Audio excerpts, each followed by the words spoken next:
Good afternoon, everyone. So I'm Hallvard. You can call me Hal. I'm Norwegian. I also speak French, so sometimes it's confusing to people. I'm based in Geneva at the Givaudan headquarters. And for those who doesn't know what Givaudan, what we do, we create emotions, moments. We are very known for our work in fine fragrances, but we do a lot of other things as well, because Givaudan, since 250 years, we are creating things that goes into everyday life products. So it's about 3 o'clock in the afternoon. So you must have touched, used, tasted, or smelled about 18 of our products so far. Give you an idea. So very famous in the fine fragrances, beauty, home care, sweet goods, but also beverages. So that's why today I'm going to start a discussion and a conversation on why it's important, this topic about nature-related reporting. So we are a public company. We have about 17,000 employees worldwide. We have more than 150 sites around the globe, 78 manufacturing sites, 7 billion turnover, and so on. But all these details, you can find it in our annual report. But I'm going to go into something more surgical for today's discussion. When we talk about reporting, it's not just about the report. I have a hard copy here. This is our integrated report. You have everything in there, even including biodiversity and ecosystem risk, and I'm going to talk about. When we talk about reporting, it's about disclosing, but disclosing what we do, not just disclosing numbers. We had our annual general meeting in March, and of course we went for a binding vote for our non-financial reporting. That makes sense, because in Givaudan we try to take pride in taking a leadership stance on these topics, because these are very important topics and we do it for us. And if it helps others have a good view on what we do, that's great. But de-risking is what's behind. We work on the things that are material to de-risk our business and to continue to be successful for another 250 years. You will often see in the corporate reports things like that. How do we create value? How do we maximize value? How do we transform inputs? For our side, for example, it's 11,000 raw materials into more than 200,000 formulas that goes into day-to-day products. But what's important for today's session is about these few things. Understanding the operating context, double materiality that starts to be regulated with CSRD. So we shouldn't wait for regulations to work on the right things. So double materiality is the way to go to understand what you need to do as a company. And then finishing off with risks and opportunity here, trying to manage this thing. Okay, risk and opportunity. Instead of doing some boring corporate jargon, I'm going to take an example from real life. Ice cream. So when you think about ice cream flavor, what do you think? What's the number one? I like chocolate. Vanilla is the number one. It's universal. We associate ice cream to vanilla. And we use a lot of vanilla, of course. But do you know the story about vanilla? These are the vanilla pods. You may have seen some on the shops or on the TV, and you can already smell it right now, just thinking about it. But a question to you guys. You must have seen that before. What is this person doing, this smallholder doing? Pollinating. Excellent answer. But why? Because there's no natural pollinators where they grow it. You have done your homework. Excellent. So the answer is yes and no. The vanilla is an orchid. Orchid meaning it has the two reproductive organ. Orchid and I'm not sure about the English word, but it's the two reproductive organs are together in the flower, and you need a pollinator to make contact. Okay, I don't have a slide on that, but you get a mental picture of it. The orchid is originating from Latin America, where there's a pollinator that is capable of going into the flower of the orchid within like 12, 15 hours after it opened. This tiny bee, it's a Melipona bee, crawls in there, do some stuff, and there's some friction between two things. And then you get the transformation from a flower to a fruit, to the vanilla pod.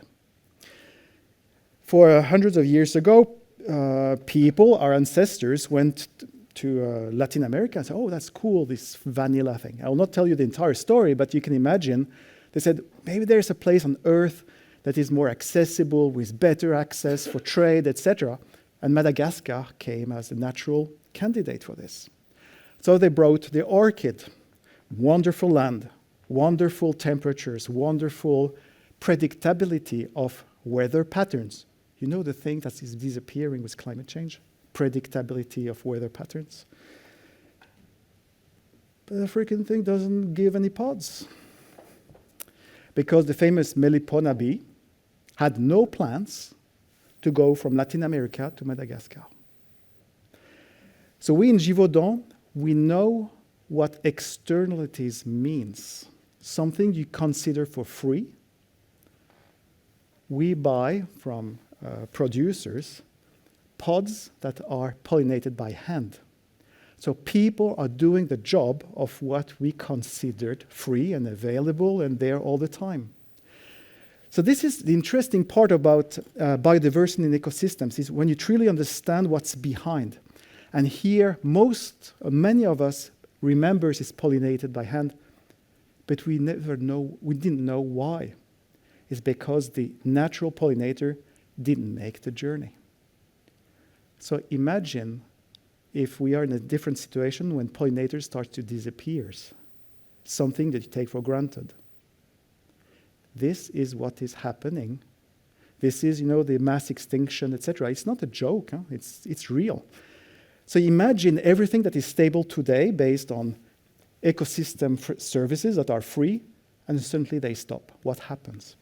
In a very practical basis, if you are growing strawberries, on the left-hand side is when everything's fine.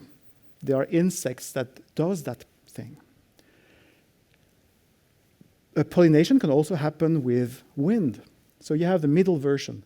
And if you don't have anything else, I can tell you the strawberry on the right-hand side. If you're a business growing strawberries, you're not going to be successful.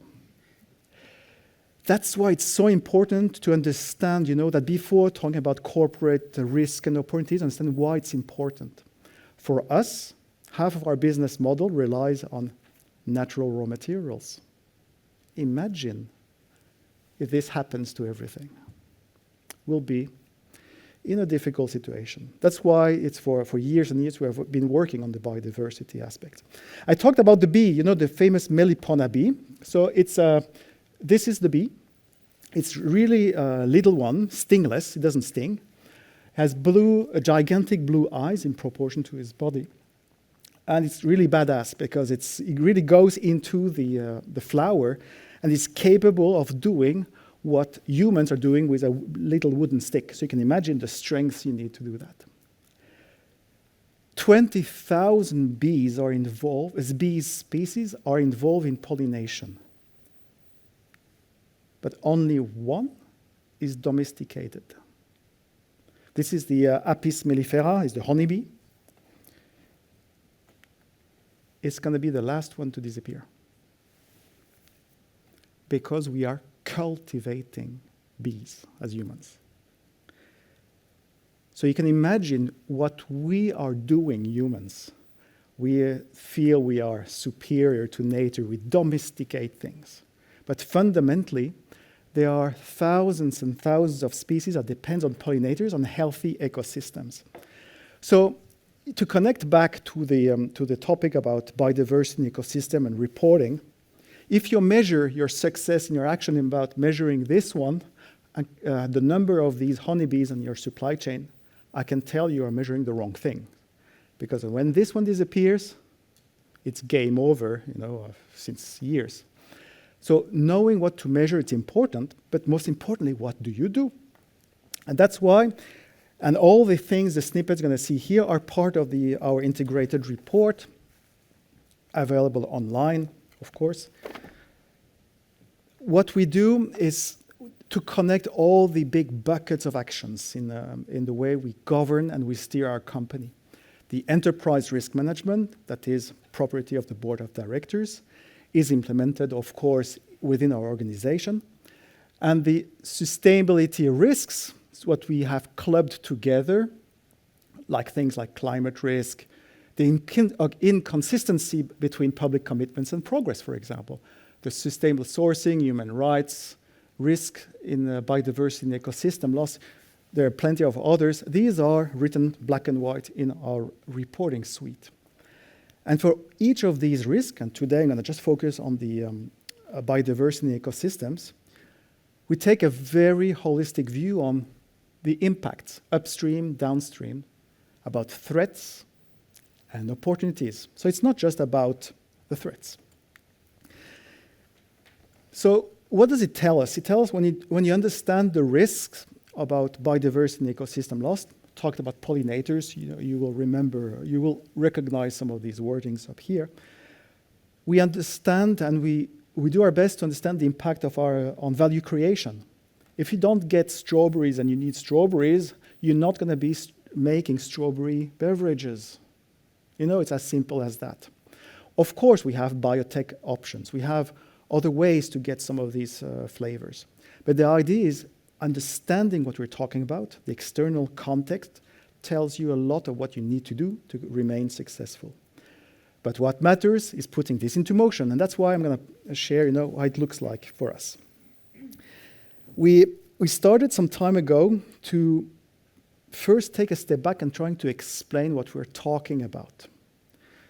I mentioned the vanilla pod and the bee, and I'm sure you're going to remember this till the next 1,000 years. When you look at a supply chain, there are also and always positive and negative impacts of any activity. So we started by mapping, the landscape of things we are doing. We are buying, ingredients from small farms. We have some factories.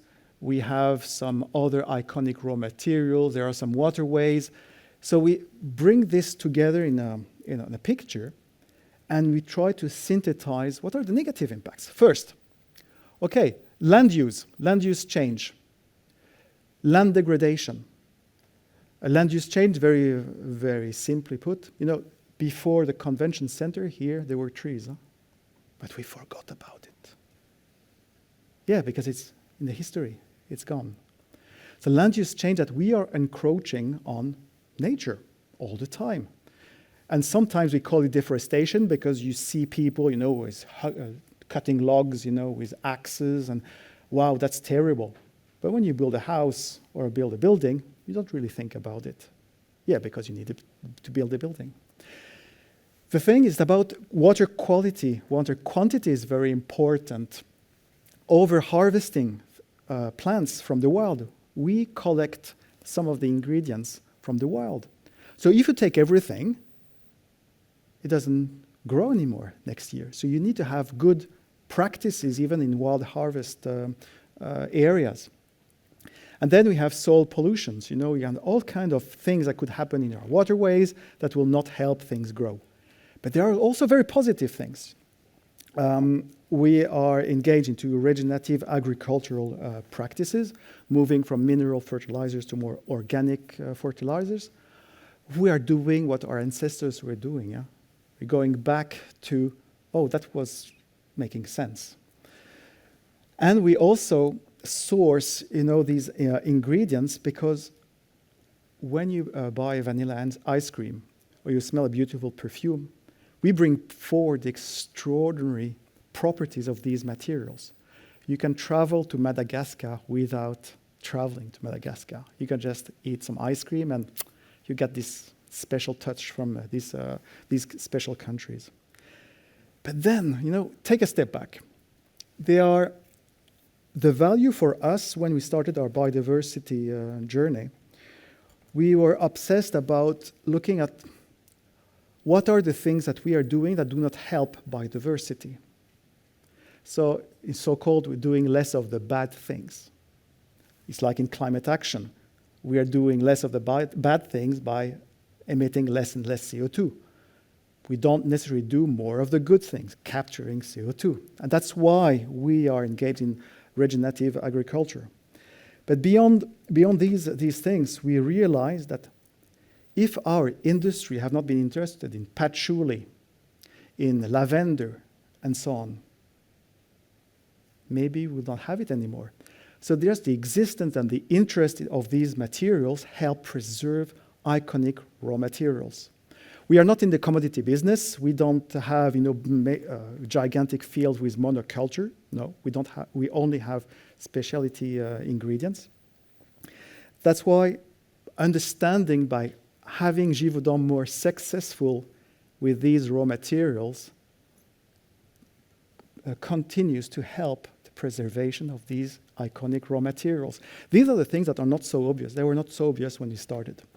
The double whammy with natural climate solution is like when we engage into regenerative agriculture and afforestation, etc., we do it step by step. We are science-based targets, of course. We will start in the future with beyond value chain mitigation strategies, but really watch out for doing the wrong things, believing it's good, having monocultures, the same trees everywhere. That will be maybe a problem. So we need to understand natural climate solutions that are part of the solution, how we're going to do it to make it right. There's something that you have heard about, the planetary boundaries. Very clearly, when we create a detergent for floors, we are not going to use extraordinary vanilla pods from Madagascar. It will be foolish to do it. We use fully synthetic vanilla that are derived from biotech. And that's okay. So that's what, because there's not enough space on planet Earth to grow everything that everyone wants, because we believe natural is better. We are 100% made of chemicals. 100% of our body are chemicals. So there is no such thing as something good and something bad in the world of chemicals. But we are clear that we are using the best vanilla for the best fragrances, the best ice creams. When it comes to floor detergent, we'll use synthetic materials that are very efficient, and you don't need a lot of resources, and you don't need really land to do this. At the end, it's all about reducing pressure on nature. That's what matters. And why it matters is you will not be able to measure the number of bees. So you need to monitor what really helps. And reducing pressure on nature is what we have done. We started to activate, a long time ago, climate targets, water targets. But with the TNFD framework, we are capable also to bring them together to a more understandable narrative when it comes to biodiversity and ecosystems. Water-stressed areas, we identified them. We have them on the map. It's in the public domain. Here are the sites, the operations we have in water-stressed areas. And we put a target some years ago to improve the water efficiency by 25%, and we just reached 27. So we met the target, and we're going to continue to work. Less pressure on nature, it goes in the right direction. Is it perfect? No, but this is action. It's way better than a report. The second action we took is on the atmosphere area, is first to work hard on the climate roadmap. We started years and years back with science-based target. We are 1.5 degrees aligned. Givaudan is fully powered by renewable electricity since January. We have cut carbon emissions from our factories, Scope 1 and 2, in absolute term by 48% since a decade, while Givaudan has been growing exponentially since. So we have decoupled. Scope 3 is a bigger challenge, but if you combine Scope 1, 2, and 3, since 2015, we have already only seen an increase of plus 2% in 2015. So we are working hard to decouple the emission with the growth, and the Scope 3 is the next frontier for everyone. And plus 6% is an excellent result compared to the number of and the rise of consumption of raw materials. What we have done of course, we engage with a 2045 net zero target. So it's not that easy. I think for Renata, it's not that easy to do this thing. Net zero targets, essential, that are very inclusive, and making sure that we have separated the emissions from the synthetic raw materials and what is called FLAG, forest, land, and agriculture derived raw materials. And we have put this into motion in a way that we do dynamic product carbon footprint on our formulas, live, FLAG, non-FLAG, biogenic uptake or not, all the nitty-gritty. So if you have there are some fans of PCF in the room, I would love to talk about it later on. But I will not occupy more time on this topic. So we are activating from target to results.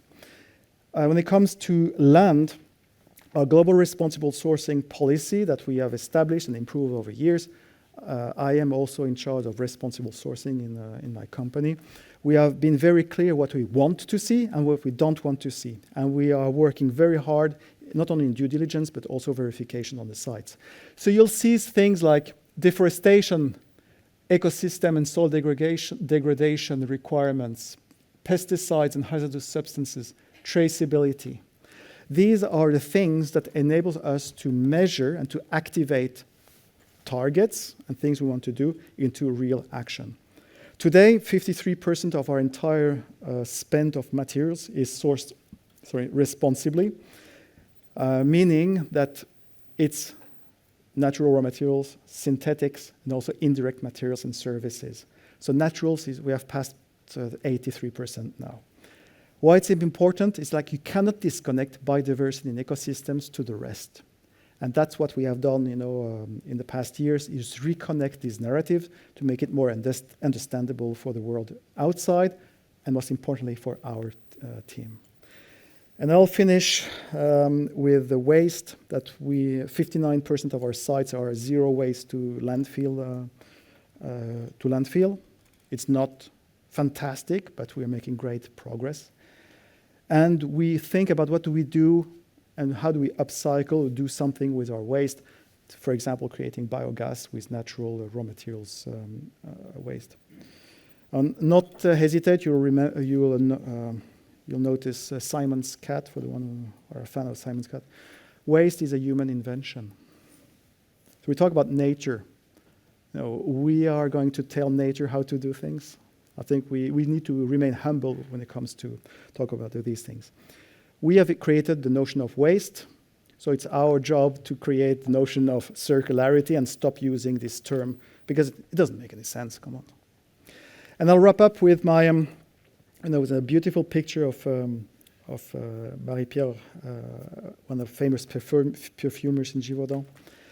Nature provides, what we take for granted is the stable, functioning life support for us, for our raw materials. And by embracing transparency in the risks and the opportunities, it gives you the right insights to de-risk. You can see how we did it. And healthier ecosystems are part of our sustainability journey, but are also heroes when you go into carbon capture, carbon sequestration, and healthier soils. And my ask for you is, I really count on you to also do your part and convene this sense of importance of nature is our friend. Thank you.